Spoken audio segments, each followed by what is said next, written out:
name's Jack Durrington. I'm a beef boner. I've been doing it here with Greenham's for about 12 months, and I've been in the industry for about 6 years.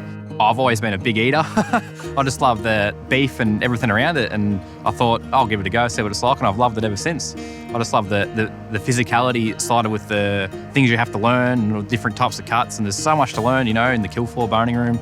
There's just, you can probably be for 20 years and never learn everything.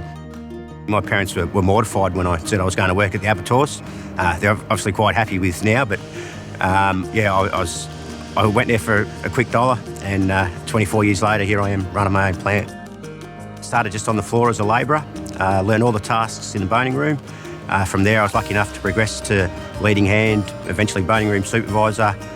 Done a fair apprenticeship as an assistant plant manager, and I've been lucky enough to get the opportunity to take the reins here at our newest plant. Other places I've worked, it's always been whatever you've learnt, that's what you do for the rest of the time you're there. You've never really had an opportunity to step up or learn anything new. And since I've been here, I've stepped up, say, 3 times. I went from being just a slice to a bone, and now I'm leading a team. I've been really working towards trying to get to, say, a supervisor's role, maybe even further, and I've never really thought about that before I started out here. But since I've been here, I've really opened my eyes to what I could and can't do, and I've really figured out that I could go a lot further in this industry if I just stick with it. And I find it feels really good just to be able to say, I learnt that at Greenham's.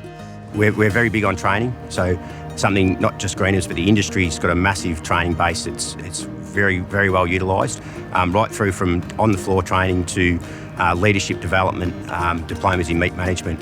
So once someone's identified and show this the initiative, they progress through the system. It's good to see that it's a company that progresses through itself rather than hire outside managers or supervisors, they in-house.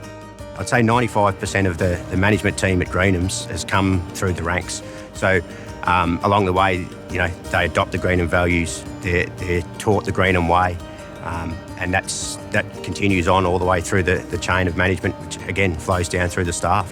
The Greenham values is something it's very strong in the company, and it's something that has probably made me stay loyal to them for 24 years now. They really value the staff. They treat them as family, and it is a family-owned company, and that really shows from the top down, from the board all the way through to the team that I have around me, and flows on to the staff. Sometimes a safety issue arises, and you mentioned, we can be done better, less of an impact on the body, and they've been open to the idea and they've accepted it. It's good to see that they're putting the time and effort into us just as much as we're putting the time and effort into them. I'm extremely proud to be associated with the Greenham family and the Greenham brands. To go to a supermarket and see a set of bashed straight ribs on the shelf, or go to a nice restaurant and see Cape Grim steaks and think, yes, I'm part of that, and we made that happen. Whenever you hear people talking about what Greenham's is like to work for, everyone always say the crew's pretty good. The crew's always good. We all get along, everyone has a laugh, and there's a few jokesters in the team, which is funny, so it always makes coming to work a treat. 100%, I love working here. It's great. It doesn't feel like a job to me. Yeah, it doesn't feel like work. It's just what I do.